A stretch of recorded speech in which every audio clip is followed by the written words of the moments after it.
Eze tosobola kunzanyira ku linnya lyange n'okera kwa kyalo ngambye tuzanyire Katemba mbo ngambe meya yansiyaga. I'm a true African man. Katosobola kuŋŋamba nti ndeka awawooma ate ŋŋende ku kabina awayisa obubi. Naye abakazi mulina ekintu mulina abakazi muli actinga na emotions, abasajja bali actinga na logic. Yes. Boza nsambye omuyita musiro kukubanga akimanyi nti kakati onoonya bujulizi genda mu musiba nga ate muli mu kkooti.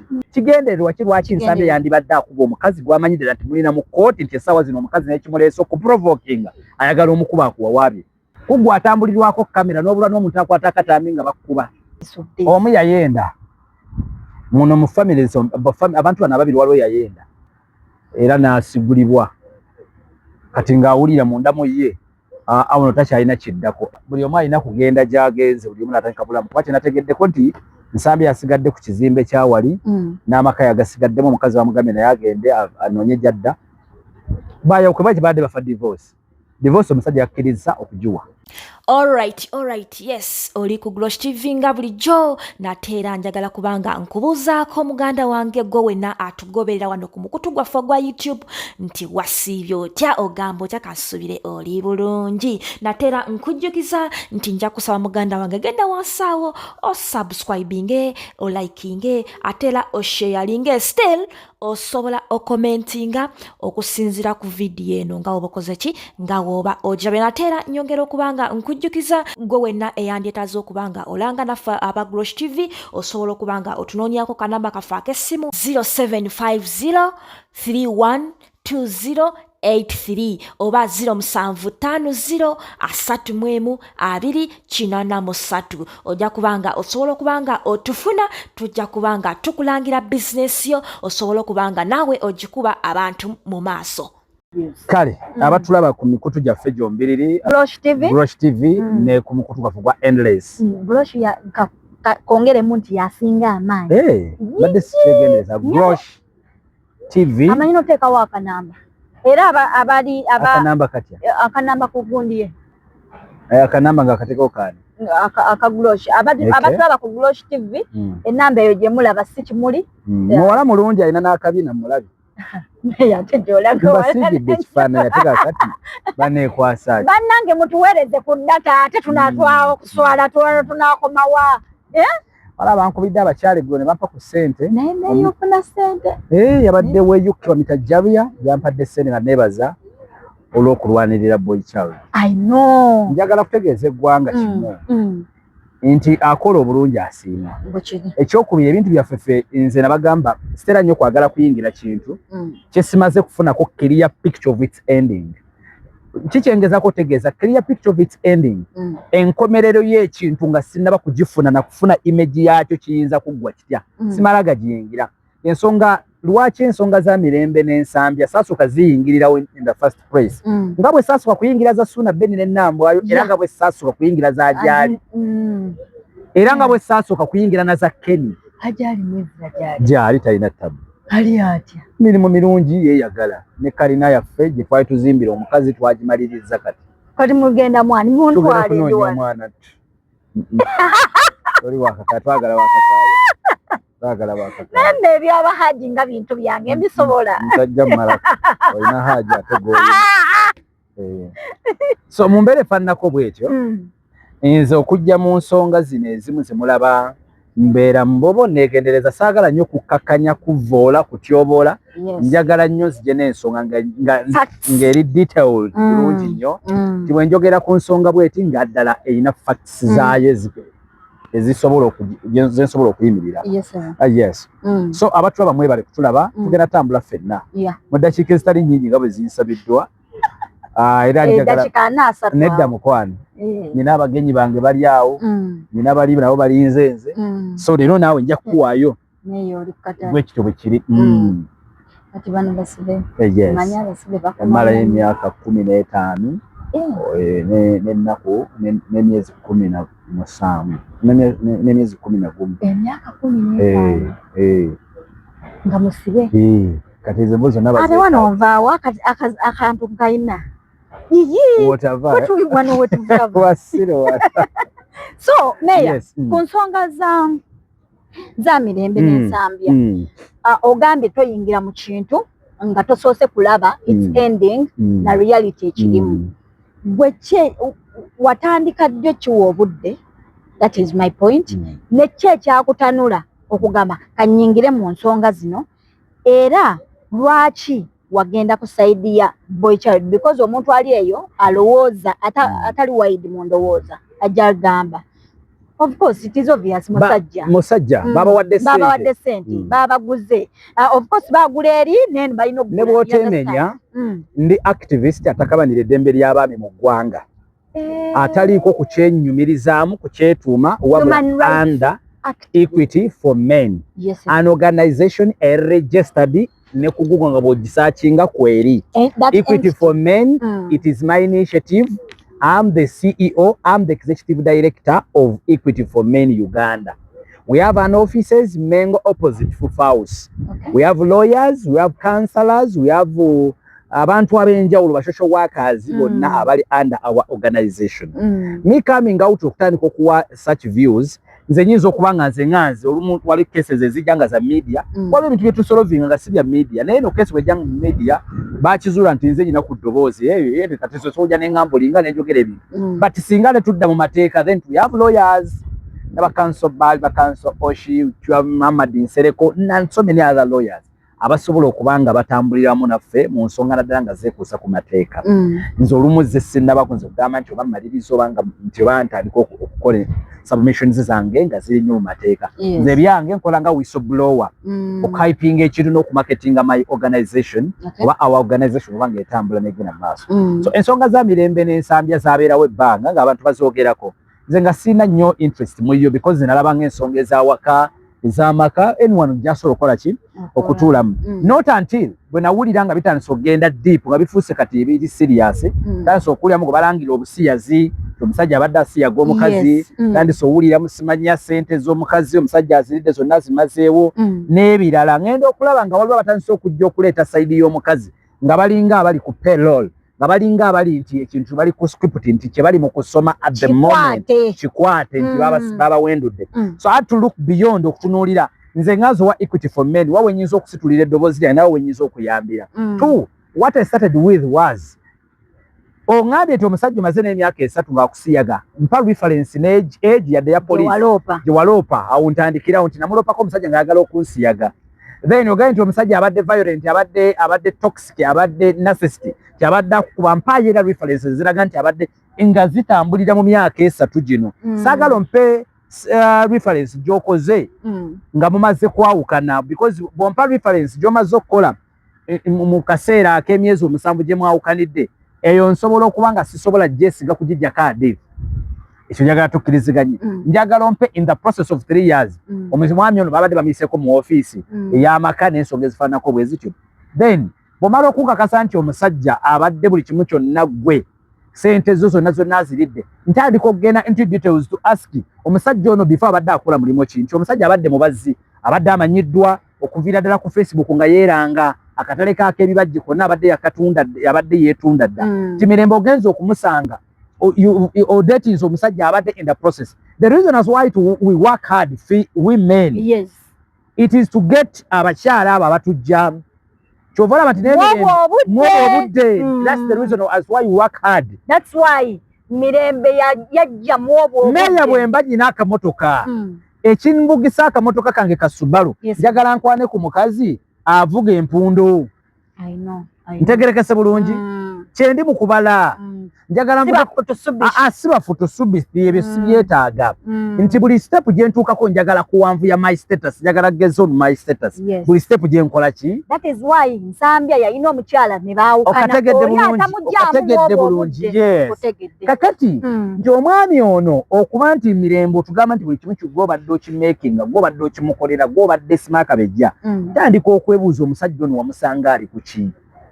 Nti era bwe ngenda okunoonyeza nga bandaga nti omusajja wamusanga mubazzi, omusanga alina workshop ye, omusanga alina ekizimbe kye kyapangisa, omusanga obulamu butambula. You accept noga nti amunaye kamudating. Saagala otandike kungamba nti gwe butaddemu ssente, nedda njagala ogambe nasanga omusajja ono ng'alina olugendo lwatambudde nange ne ngattako kye nagatta. Because gye buva ne gye budda tunoonya bakyala batugattako si batwawulako. I know. Tuleka akamanyiro k'okulagooza nti tugenda kulangiranga abasajja all along ebintu bye tubakoledde as if nti tebalina bye batukoledde. Bwe tusobola kugamba nti you've spent 3 years with a man nti ye abadde anyunyuuta gwe nti gwe tolina ky'omufunyeemu. Lwaki tukulembeza ebibi ebyokka ne twerabirako yadde ekirungi ekimu edde omuntu oyo kyeyali atukoledde oba kyeyali akukoledde. Ebintu ebimu twetaaga kukozesa humanity. Bw'oba osaze okwawukana n'omuntu move on, tomufuukira kizibu. Abaana bavundidde mu makumi, abaana bavudde ebintu by'ekisiru naye nga so wali osobola okumuleka omuntu oyo n'atambula bubwe. Lwaki omuteekako omujinji amaze okwawukana olwedde okwawukana ako naye kumumala okumutokyalinga. Tomukkiriza mu ntaana ate kwagala kumuvundiza ddala. Because nakugamba nti gye buva ne gye budda omusikazi amalirira okusibisa bba oba omusajja yenna amalirira okusibisa mukazi we n'okukutta asobola okukutta. Ekimu ku ekiri opposite n'okufa baliyita kukomera mu nsi wano. Ekiri opposite with okufa baliyita kukomera. Omuntu akusindiikiriza mu kukomera baluganda, omuntu akusindiikiriza mu kukomera asobola okukusindiikiriza mu kutta. Omuntu akusindiikiriza mu kutta ayinza okuba tasobodde kukusibisa naga kankutte. Kakati kikyengezako okutegeeza gwe Munnayuganda ngoberera.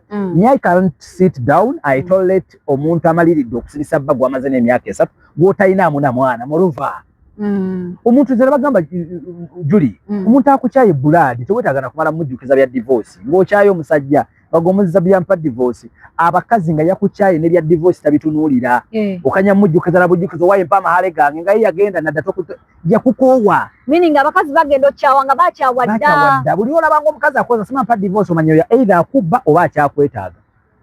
Bintu bibiri kasola banga ya insistize nnyo bampe divorce omanya either ayagala kubba of what we worked hard together oba ayagala kubba akyakwagala nga munda muyagala alabe reaction iyo awo jimpa kati mnanga pleading munange nkwegayide bambi togenda sigera ko divorce nga yikyayagala okuzanyirawo nakugamba omukazi kyekitonde kisobola okukutta nga tekikutteeko nga twamata yizinze kyokka niweteekamu omugulu tokiteeka nnyo ku bakazi n'abasajja nedda majority y'abakazi asobola okukutta nga takukutteeko eyo kyekitonde mukama kye yabawo omukazi akutta nga takukutteeko nga takuwadde na butwa nga akutunde ebitunduzi waati wali okutegeera obutegeezi nti omukazi sitekasi ye ekyuse najja n'ebbina ly'otaamulekera kyokka omusajja kikuteeka mu depression n'okugga n'oggwawo omukazi okukyawa ng'obadde okyamwagala abasajja beetuuza abasajja beewadde obutwa abasajja bakoze ebikolo be ne babuzika nga bawuvundidde mu makomera naye ng'abadde agezaako kuprovinga mukazi we nze nkwetaaga saagala kufiira. Ensonga eno eyo waliwo abantu abalina mentality egamba nti abantu bano bayinza okuba bali mu kabadi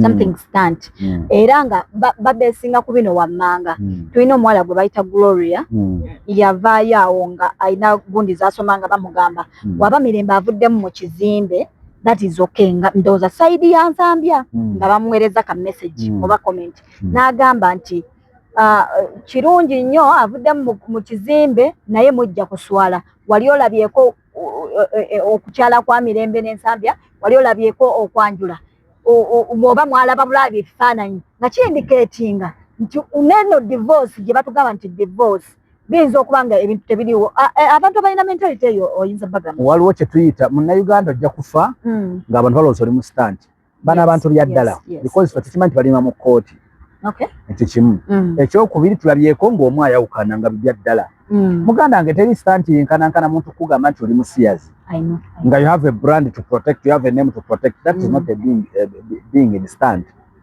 ze tosobola kunzanyira ku linnya lyange n'okera kwakyalo nga meya tuzanyi katemba mbongambe meya yansiyaga anti ze saagalize ne bo bakyali wange nkiddamu ne bo bakyali wange the moment kasita nkolamu ka element akeefaananyiriza ebisiyaga toddamu kundaba adde kuweereza message how are you oye meya and is I'm a true African ali ejuni ekopa ndi a true African ali adodo ali ensuga ali ebuga ali obutula ali obunyanya bubaita bumalaya obunyanya obutono obumeramu I'm a true African man katosobola kuŋŋamba nti ndeka awawooma ate ŋŋende kabina awayisa obubi tusookera kumakya ebigambo nabagambe lwaki tubyogera tubibiseeko twagala n'abakikola bawulire ng'ekintu kiri disgusting tosobola kukeera kumakya n'oleka wawooma n'ogenda mu kabina awayita B that is being stupid.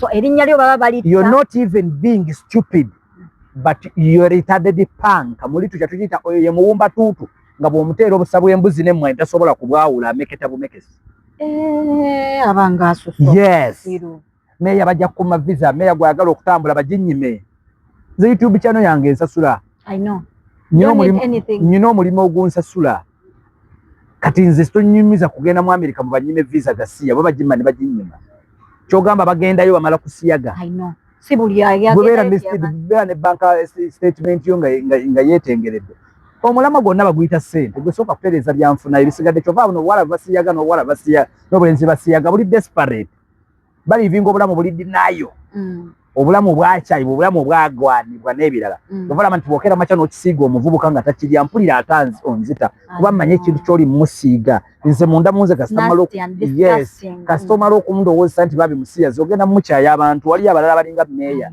tika byategera nti chaliwe musiya zadda muna mubuuza kati waliwo abantu boyagala okumufiriza endorsements ze yes so we cannot sit down and we sing oli mukono nalinnya lya musajja munnaffe. So we had to come out nganzo wa Equity for Men to defend boy child and of course twebaza katonda twina otutuse otulaba nti twina wetulaga because waliwo ebiraga indicators estanso okulaga nti guy alabika ye mutuufu. Yes atunkumanyi tobera ku side etali sobola kyana bagamye nti nze mbala osoka kutegereza mbala mufuzi zange ne ngamba wano tumalako tutya wano tuyitawo tutya nti wano tuyitawo bwe tuti mbeera mwegendereza nnyo nga gye nkomeza era wano njaba okusinza okugamba abantu benna namwe abakyala nga tonnajja kukwejja mu kamera kusiikinga justice beera ng'oli sure nti engalo zo ziri clean yenna omuntu anoonya equity oba anoonya justice olina okumeka sure nti engalo zo ziri clean tomala gajja mu mawulire ng'olowooza nti guno omulembe gw'okukaabira mu kamera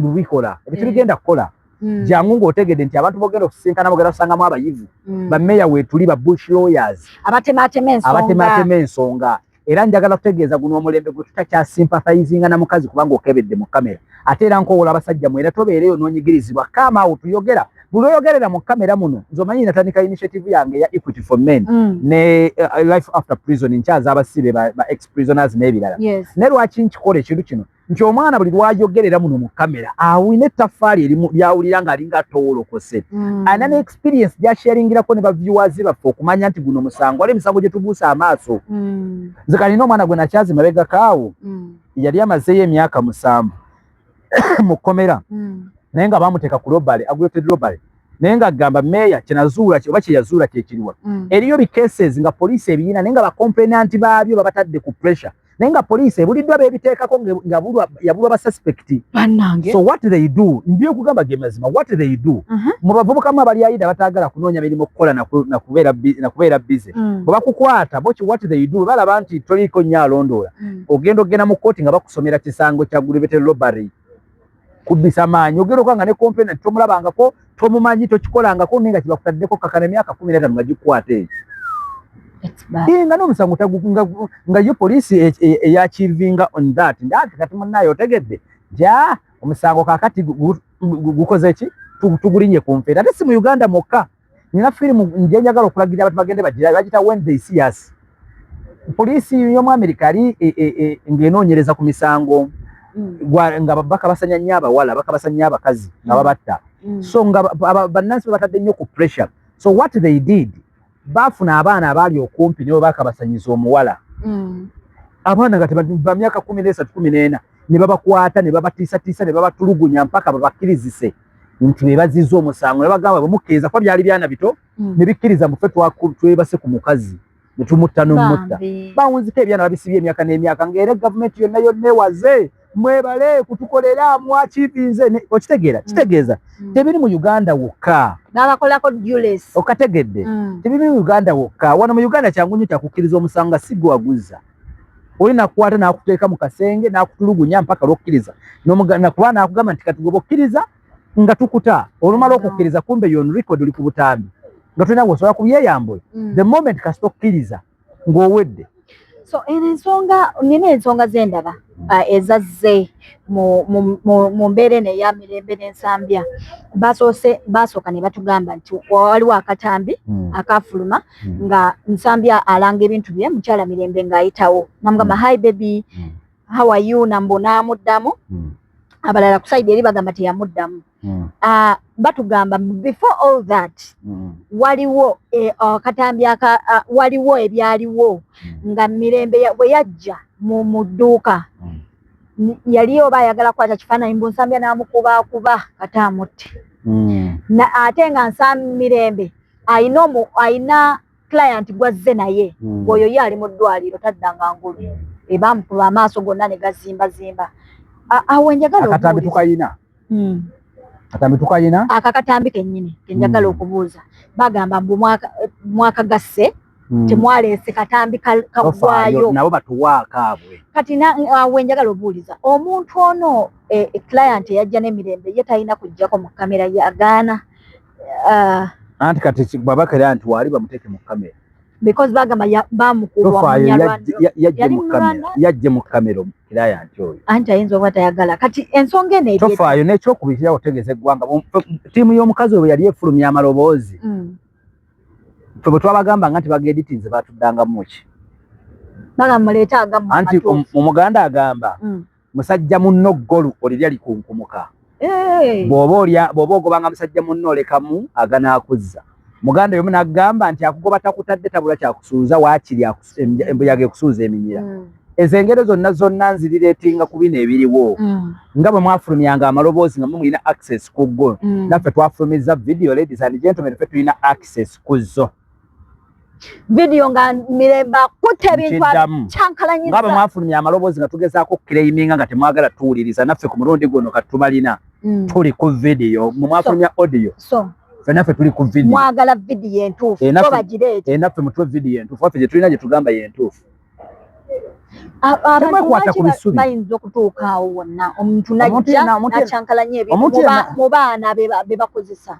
Tewali muntu ayinza bikyankalanya naye abakazi mulina ekintu kyemulina abakazi mureactinga na emotions abasajja bareactinga na logic. Ngoza Nsambya omuyita musiro kukuba nga akimanyi nti kakati onoonya bujulizi genda mu musiba nga ate muli mu kooti. Wali ebintu ebibi olina okukozesa obwongo man. There's some things. What is the motive? Mateo kyetuyita motive. Kigendererwa ki lwaki Nsambya yandibadde akuba omukazi gwamanyidde nti mulina mu kooti nti essaawa zino omukazi naye kimuleese okuprovokinga ayagala omukuba akuwawaabye. Andi oyagala ofuulinga enzo ndowooza nti Nsambya musirumbu kati mu kaseera nga media ekutte vibe yonna bw'ate era kkubire ku dduuka nga n'abaana weebali n'abajulizi weebali. Nga waliwo n'abakwata obutambi. Kuggwe atambulirwako kamera n'obula n'omuntu akwata akatambi nga bakukuba. Eri batalina kulimba nawe kuteeka mu katembo oyo. Ate eno video y'okusamba akasigiri mwali mbu yali asamba ddogo mwali mu muloga mwaba Nsambya. Naye ng'ate ali mu maka. N'ategeera nti eddagala liwunya n'ajja n'asamba akasigiri. N'ajja n'asamba akasigiri. Ebyo byonna byekwaso naye munnaye n'omukazi nno ku myaka eyo nga mu kamera weegonza ng'atayogera naye ng'osobola okulinnya mu muliro ogubumbujja. Ako nako nno kalala muganda wange. Kalala era omuntu ng'oyo baaba ng'olinnya mu muliro nga gwokya nga bwe wamulabye n'ogulinnyamu mukazi oyo omumanyi gwe oyo omumanyi yaba mulala. So Mayor, domestic violence abantu abasinga bagiraba ku level ey'okubeera nga abasajja be basinga okutulugunya abakazi. Gwe ng'owa Equity for Men domestic violence esokkakaawo. Abasajja batulugunya abakazi batukuba embooko babatulugunya abasajja batumya akaboozi abakazi bazadde mu maka gaffe ge twakera ku makya ne twezimbira bazaaliddemu abaana mu maka gaffe. Abasajja tetukyalya mmere tudevelopinze ebirwadde alusa zitusse. Abasajja tebakyagala twoleza ngoye. Abasajja kati tutwala wabweru gye booleza engoye okomawo ewaka osooba bwoti tebakyagala tuggulirawo. Abasajja naffe tutulugunyizibwa kyenkanyi ng'abakazi namwe mutulugunyizibwa. Bw'olifuna sad story y'omusajja n'akunyumiza ekitonde kye bayita omukazi ojja kukiza n'abasajja nabo beetaaga equity beetaaga justice. Embooko tuzikubwa omukazi tufumba ewaka. Yes, tufumba ewaka. Kati oyo aba musajja tufumba. Abaana baffe tubeefumbirira emmere. Meya omuntu okufumba omusajja kibi. Mukwano nze nali nfumba ewange. Waliyo abantu abafumba nze nafumbanga nange out of love. Omukazi lumu n'aŋŋamba yegwe oli wano lwekyogera n'ofumba ng'olwo kimumanyizizza. Kati kyenkugambye esitasi y'omukazi nekyokoledde mu laavu bw'otuuka n'okistopinga lufuuka lutalo. nenga zera libuli lwa Sunday nga kimanyi nti Monday from Saturday omukazi afumba nange Sunday kambaleke na omukozi nze mba nkola ki nze mba nfumba lwesa afumba lwafuuka lutalo era amannyo baagandisa embwa baagindisa empitambi baagindisa ye binnyo lyango wakolawo kyawo nze munnaye enkola eyange seeregana mukazi namugamba okay kati soliddamu kundaba nga nfumbi that is my order era nga buli lwa Sunday nninda banfumbire ate n'agifumba akajanja ako nenkamujjamu tebammanyiira that is my home ekyokubiri tulina okutegeera obuvunaanyizibwa bwa buli muntu na paati gy'azannya omukazi olina kubeera queen mu maka omusajja abeera king buli oyagalanga okusesetuka in a position of being a queen oyingire in that position of kingship then you are failing kyokka it is very easy for a man to enter your queen domain yes yensonga lwaki sokuja nenkubuuza essimu oyogera naani yadde sinze nagigula naye ate abo bojo anti era wuliriza anti kyekyufu obivala abamu bafuuse ba single mother naye ng'ekyamulemu kyamufuula single mother akebera ate essimu yange yagingulira biki yemuvadde gye budde omukazi alina kubeera manageable alina kubeera controlled kyova olaba nti ne bwoba otambula omuntu awangaziza amaka yasaba bba hani ŋŋendako kutambula saawa bwezi siriiwo kyokka nze omusajja tekinneetaagisa kubuulira nti ŋŋenda kutambula nze head of a family nze nkusibisa enviiri nze nkukozesa enjala nze mpeerera abaana you don't need to question me kyova olaba n'emikwano nze omusajja yadetermininga ku mikwano egirina okubeera awaka bwe tuba nga tubigabana 50-50 nga nsobola okusasulira ku baana Uganda tekiriimu tekiriimu ekya 50-50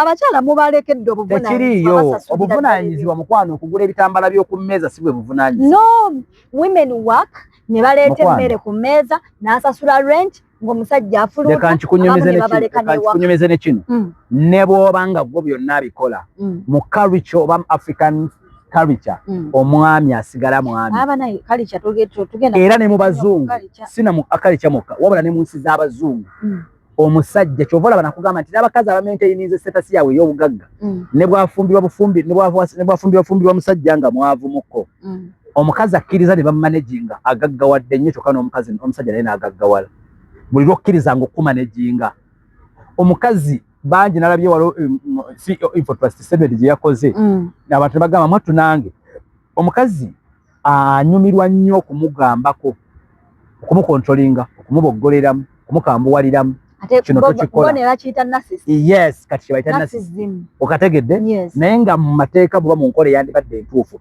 omukazi olina kubuuza omukazi olina kusaba olina kubuuza olina kusaba bwe ne bwoba ne ssente zo nakugamba ezifaanana zitya olina kukkiriza nti omusajja yatuuka okuggiramu empale n'oggyamu engoye zo olunaku olwo ebitiibwa byonna byonna bwe wabireka ojja bijjukira bijja kudda ng'ozizizza agamako oli muga musajja kyova olaba nti gye buva ne gye budda bw'obuuza omukazi ani wabyakwerinda waawaka ye abeera mugumu ng'akimanyi ebyokwerinda babita musajja bw'osanga abantu bakyali bange abakyeyiiya nti omukazi yasemba ne ku kisenge mukategeddaako ekikusembya mu kisenge y'omukazi kasita yeebaka ku kisenge ng'omusajja yasoose wano muwongo bwe kyasooka okukakasa nti sende ku safe side tewali babbiri bayinza kubayingira mu nnyumba omukazi n'ayimuka yabatandika ogenda okunzika nga katuyingiridde lwaki amanyi nti eyo emmundu y'emmenye ewakaabwe yemmondo omukazi abanga mwana tisinga obuuza mutabani wange Italy muntu kyasinga obugagga ku nsi kuno yakugamba taata we meeya kuba yakimanyi bw'ayagala ka apa akafuna bw'ayagala school fees bw'ayagala ekitabo akifuna omukazi olina kutegeera babuuza ani wabyakwerinda ani katonda wo ow'oku nsi ayina kubeera gwe twandiise mwami wo mu kiseera nga yakyagula ekyokulya mu kiseera nga yakyasasula lenti mu kiseera nga yakyakusirisa enviiri mu kiseera nga yakyagula lipstick mu kiseera nga yakyakujjanjabye last but not the least ebintu bino ebyamirembe n'ensambya otugambye nti ebintu bino byonna oba okuyingirira ekintu ekibeerawo olina sooka kidiginga n'otegeera we kiri bw'olowooza olutalo lwava what is the genesis of this omu yayenda muno mu family abantu bano ababiri waliwo yayenda nebyo nebisa kirwako waliwo yayenda naye yayenda mukama ajja mutulaga agenda mu revere waliwo yayenda era nasigulibwa kati ngaawulira munda mu ye awono takyalina kiddako either ku musajja oba ku mukazi. Yes. Okay. So Equity for Men ekola only for men oba esobola okukola ne ku mukyala ng'ali mu right? Ne ku mukyala ng'ali ku kituufu naye omukyala alina kujja kuwawaabira mwami mu Equity for Men nga naffe abasajja betwesoni tugenda mu fida n'omusajja soogera n'awaba mu fida neyita omukyala babisolovinga ensonga. Kati naffe eno omukyala tusobola okuwuliriza kasita oba nga gwe oli ku kituufu. Ffe tukkiririza tugamba we are amplifying men's voice naye tetugamba nti ate kunyigiriza kitonde kikyala. Tugamba twagala buli omu abeere ng'afunye opportunity mu bintu ebyensi oba mu bintu byawaka. Equal opportunity. Yes. Omusango guno gwa Mirembe n'Ensambya guyinza kuggweerawa? Gwawedde dda. Gwawedde gutya? Gwawedde dda, buli omu alina kugenda gy'agenze, buli omu n'atandika bulamu. Kuba kyenategeddeko nti Nsambya yasigadde ku kizimbe kyawali n'amaka yagasigaddemu, omukazi bamugambye naye agende anoonye gy'adda. Baayawuka badde bafa divorce. Divorce omusajja yakkiriza okugiwa. Then kye kiba kiddako si kwawukana. Kati divorce eno we bagikuwa tekitegeeza kwawula mu bintu. Era nti kwawula mu bintu naye kaakati ensi yakyukamu. Your contribution matalinga kinene nnyo. You can't just come out oga tugabana 50-50 yet you didn't contribute anything. Moreover nga temina na mwana. Kakati lwaki ngamba tugende mu 50-50. Buli omwana onya kirala kyova omukazi sajja agamba ekizimbe kizonje badde nkisasula. Esiti ziri wano obulaga nti gwe wabadde kisasula tizizi. Amaka gano ze mbadde ngasasula kikiraga nti wadde gasasula tizizi. Then kati omukazi oba yagadde ekyokubiri ani aforcing ennyo divorce. Koti etunuulira nnyo ani asinga okipika.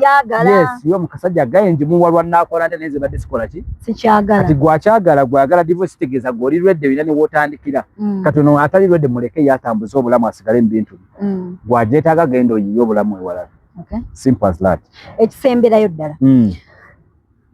Abantu bano okubeera nga ebintu bituuse mu mawulire bagenzi mu makooti byakya bisobola kuggwera wali ku ground nti abazadde ne bakiyingiramu. Kyali kisoboka naye omukazi yenna kasita atalisiwuka empisa n'aba nga takyalina muntu gw'aswalira aba muzibu nnyo wa kumaintaininga nazzikuno omukyala anobera waabwe tanobera mukazi gwe.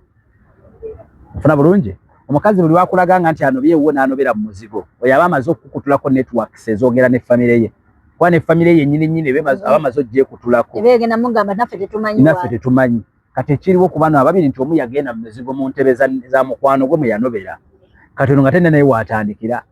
Ekyokubiri gye buva ne gye budda bw'oba oyagala relationship omukazi ng'akulaga nti akyakwagala kyava anobera mu bakadde be kuba bakimanyi bakadde be tebasobola mu advise okuva wa musajja bo bayita buyisi musajja bajje batuule mu nsonga baddeyo bamale batereere. Kati omukazi waba ayagala kwekutulirako ddala akulage nti mwawukanye kyava takubira na bazadde be kyava takubira yadde na bapasita yadde na musumba eyabagatta yadde na imaamu kyava anobera mu muzigo amasimu n'agajjako era n'atwala ne wiiki nga tagakwata okanya kwagamba ki ekiriwo bagamba naffe tukyamunoonya mpaka lw'otuka ekisa naawe n'opowa n'obivaako.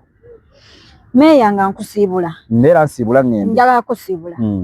Singa bukya ku makya mwabalina ttiimu obadde olwanirira boy child n'oli alina ensonga ze lwaki ali ku girl child bukya ku makya abantu bano ne baddiŋŋana okuswala kubalekawa. Katalize era nekino kankikunnyonnyole nze sikolerera kuswala ajali ne bwakera makya naddira zuula. My aim was okuwonya ajali ekkomera.